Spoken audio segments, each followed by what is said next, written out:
खाके वतन तुझसे मैं शर्मिंदा हूँ बहुत, महंगाई के इस मौसम में त्योहार पड़ा। माननीय उपसभापति महोदय, बहुत दिनों बाद सदन एक गंभीर विषय पर चर्चा के लिए बैठा है। इसकी गंभीरता हमारे बयान में, हमारे सरोकार में परिलक्षित होनी चाहिए। सर, एक कहानी सुनाना चाहता हूं। जैसे फिल्मों में कहते हैं ना कि ये काल्पनिक है, सर इस कहानी में कुछ भी काल्पनिक नहीं है। राइट नहीं सर, कुछ भी काल्पनिक नहीं है, बस सुन लीजिए। सर, एक पात्र का नाम है नयन सुखलाल। वो अपनी पत्नी और 2 बच्चों के साथ दिल्ली में काम करता है। छोटी नौकरी है, सांसदों के घर की रखवाली करता है, सिक्योरिटी गार्ड है। Sir, can I have uninterrupted? Please. Let the members speak. Please don't disturb. Sir, लोग देख रहे हैं और लोग ये देख रहे हैं कि महंगाई और रोजगार पे बात हो रही है और हम एक दूसरे को ट्रिवियलाइज कर रहे हैं। ये नहीं होना चाहिए सर। बहरहाल sir, I am sitting down.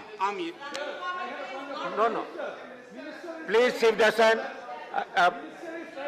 Manoj Kumar Jha, do you want to speak? Please be seated. I have not taken your name. Mr. Chief Dasan, I have not taken your name. I have taken the name of Mr. Manoj Kumar Jha. Please. Can I have I request all of you, पूरा देश देख रहा होगा कि महंगाई बेरोजगारी पे बात हो रही है और एक दूसरे का उपहास कर रहे हैं। आप गरीब का उपहास कर रहे हैं, आप किसी व्यक्ति का उपहास राइट में आइए। जी, मैं वो कह रहा था कि नयन सुखलाल अपनी पत्नी 2 बच्चों के साथ रहता है। सर, सांसदों के घर की रखवाली करता है जैसे चौक पे होता है। 20,000 की तनख्वाह है, 10 से 12,000 पे वो साइन करता है, यानी मूल तनख्वाह 10 से 12,000 होती है। उसके 2 बच्चे हैं सर। अब सुन लीजिए, 4,000 रुपए घर का किराया दे रहा है। सर, काटते जाइएगा 10 में 1,200 रुपए सिलेंडर का हर महीना, 1 महीना तो लगेगा ही। खाने पे 50 गुना 2 गुना 30, 3,000 रुपए। स्कूल की फीस, 2 बच्चे हैं, 2,000। आने जाने का खर्चा नहीं जोड़ रहा हूं, आकस्मिक बीमारी को भी नहीं जोड़ रहा हूं, डीजल और पेट्रोल भी नहीं जोड़ रहा हूं, क्योंकि उसके पास सिर्फ साइकिल है। सर, ये नयन सुख दिल्ली में भी है, ये कलकत्ता में भी है, बंबई में भी है, ये हमारे पटना में भी है। नयन सुख के नजरिए से महंगाई को देखिए और बेरोजगारी को देखिए, तब पता चलेगा कि हमारे सरोकार कितने संकीर्ण हैं। सर, एक विशाल पार्टी, पूरे देश में सबसे विशाल पार्टी, एक विशाल राज्य में एक विशाल बहुमत के लिए चुनाव लड़ रही थी। सर, पूरे उस प्रोसेस में कीमतें नहीं बढ़ी। पहले कहा जाता था कि बाजार कीमतें तय करता है। सर, कीमतें क्यों नहीं बढ़ी? मैं इसलिए कह रहा हूं कि विशाल पार्टी होने के साथ साथ हृदय भी विशाल होना चाहिए। बड़ा हुआ तो क्या हुआ, जैसे पेड़ खजूर, पंछी को छाया नहीं, फल लागे अति दूर। हमारी कोशिश होनी चाहिए कि लोगों को रिलीफ दें। अब सर, मैं बार देख रहा हूं क्रैडल टू ग्रेव, हमारा सोशल पॉलिसी जो हमारी थी, जो हमारा संविधान कहता है, वो कहता था कि पालने से लेके कब्र तक, आपने पालने से लेके कब्र तक कोई ऐसा मसला नहीं छोड़ा है जिस पे जीएसटी ना लगी हुई हो।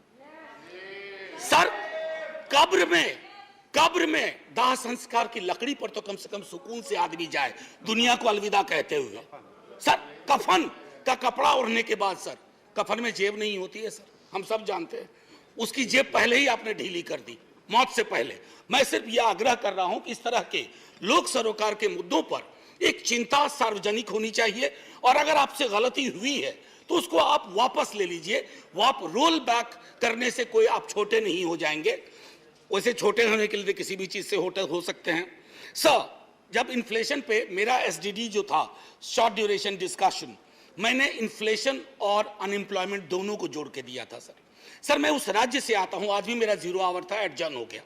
सर, मेरे राज्य में आपने विजुअल्स देखे होंगे अग्निपथ पे, लोगों को बड़ी चिंता हुई, मुझे भी चिंता हुई।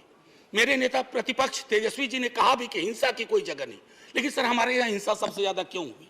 आक्रोश बहुत है सर। हमारे यहाँ बच्चा सरकारी नौकरी के सपने देखता है, रेलवे, सेना, शिक्षक, सर कहीं भी कुछ है ही नहीं। हमारे राज्य को विशेष राज्य का दर्जा देने की बात कही गई, हमारे राज्य को विशेष पैकेज देने की बात कही गई। सर हमारे राज्य को ना फुटबॉल बना के रख दिया गया है, उछाल के इधर उछाल के इधर। हम सिर्फ, मैंने पहले भी कहा था कि हमको आपने श्रमिक केंद्रित राज्य बना दिया है। हम सिर्फ श्रम देते रहें और आप हमको जनसाधारण ट्रेन देते रहिए ताकि हम अलग अलग राज्यों को ट्रेन से अपने श्रमिक पहुंचा सके। सर ये सरासर नाइंसाफी है, सरासर नाइंसाफी है बिहार के साथ। सर मैं एक बात कहना चाहता हूं आपके माध्यम से, बेरोजगारी के मसले पर। मैं चूंकि महंगाई और बेरोजगारी को अलग नहीं देख सकता सर, ये संभव ही नहीं है मुझसे, और ये संभव नहीं है मेरे साथियों से भी कि दोनों को अलग अलग करके देखें, क्योंकि दोनों में ताल्लुक इतना गहरा है। सर एक्स्ट्रा अटेम्प्ट की मांग कर रहे हैं छात्र बैठे हुए, कोई सुनवाई नहीं। 4 साल की नौकरी पे आपने कह दिया। कमाल यह है कि वो 4 साल जिसमें से 25% को रिटेन आप करेंगे, पता ना जाने कैसे करेंगे, उनकी 4 साल की वो नौकरी भी नहीं जोड़ी जाएगी सर। उनके पास कोई ग्रेच्युटी नहीं, कोई पेंशन नहीं। तो क्या हमने सोशल सिक्योरिटी के पूरे सरोकार को ध्वस्त करने का निर्णय लिया? सर रहम करना चाहिए, सरकारों का काम है रहम करो। मैं जानता हूं आप चुनाव जीतते हो, मुझे कोई ऐतराज नहीं, आप चुनाव जीतते रहिए, लेकिन साहब दिल भी जीतिए। मैं बोलिए आपका सर मैं टाइम खत्म हो रहा है। एक शब्द महंगाई से अलग नहीं बोला है। और अगर मैं ये कहना चाहता था सर कि आप कहते हैं कि आपको मैंडेट मिला, मैं मानता हूं ना, हमें नहीं मिला, आप चुनाव जीते, लेकिन इसका मतलब क्या है सर? वो मैंडेट लाइसेंस है कि आप ब्रूटलाइज कर दें लोगों को, उनके सरोकारों को? सर कोई भी मैंडेट आखिरी नहीं होता है, कभी ना कभी उसका एक्सपायरी डेट आता है। इशू पर मैं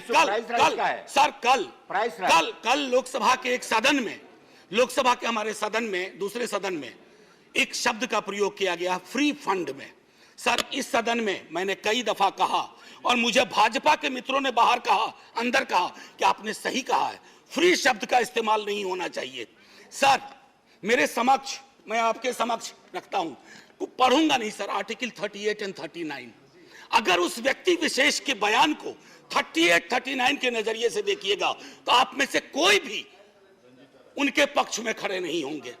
आप सब कहेंगे आपकी सरकार ने 2-4 जगह बैनर बदले हैं, मुफ्त की जगह निःशुल्क लिखे हैं, निःशुल्क लिखना शुरू करिए, ये गरिमा को बचाने वाला काम होगा। ये फ्री में दे रहे हैं, फ्री फंड का दे रहे हैं सर। आप महोदय, मैं इसलिए कह रहा हूं, पहले भी सदन में जिन्होंने अभी आपत्ति की है, उन्होंने भी, उनके तमाम दोस्तों ने भी कहा था कि इस शब्द का, सर 1-2 मिनट और लूंगा क्योंकि नहीं, मेरा पूरा रिदम बिगड़ा था सर। बात नहीं की, मुझे पता है कौशिक बासु ने खुद कहा कि क्रूड ऑयल प्राइस जो इंटरनेशनल का राइज है, उससे हमारी महंगाई का कोई, ये लोकल फ्यूल प्राइस राइज से ड्रिवन है सर। और इसलिए मैं कहता हूं, एक आखिरी टिप्पणी करके, इन्फ्लेशन इन हेल्थ केयर पर सर चर्चा होनी चाहिए। इन्फ्लेशन की वजह से ओल्ड एज पीपल को, मैंने नयन सुख की आपको कहानी सुनाई, हमारे आपके मित्रों में कई नयन सुख हैं। अगर कोई आकस्मिक बीमारी आ गई, अपनी वहां भी जीएसटी लगा दिया, आदमी के आमदनी का सेविंग्स पे कोई प्रभाव नहीं पड़ रहा है सर, फिर भी हम जय जयकार करने को भी तैयार हैं, बशर्ते कि आपकी नीतियों में तब्दीलियां हों। सर एक आखिरी चीज कह करके बात खत्म करूंगा। कल माननीय वित्त मंत्री साहिबा ने एक मिनट दे दीजिए। मैंने बड़ी मेहनत से ये किताब भी सोचा था कि वित्त मंत्री मैडम को बताऊंगा, MOS हैं सर, ये है Marx Capital and the madness of economic reason. यहां तो मैडनेस ऑफ इकोनॉमिक रीजन की बात हो रही है, we have entered madness of economic unreason. और उसमें किंग जॉन से उन्होंने एक उद्धृत किया है, खत्म करता हूं सर। एंड से here is no sin but to be rich, and being rich my virtue then shall be to say there is no vice but beggary, since kings break faith upon commodity, gain he be my lord for I'll worship thee। So माननीय वित्त मंत्री साहिबा ने कल कहा, और खत्म कर रहा हूं यहीं, उन्होंने कहा कि अश्योर करती हूं, मैं उनके अश्योरेंस पे भरोसा करना चाहता हूं। मैं सर धन्यवाद नहीं, अभी और बड़ा धन्यवाद कहिएगा आप, मैं भरोसा करना चाहता हूं, लेकिन राजनीतिक विरोध के बावजूद मैं सिर्फ यही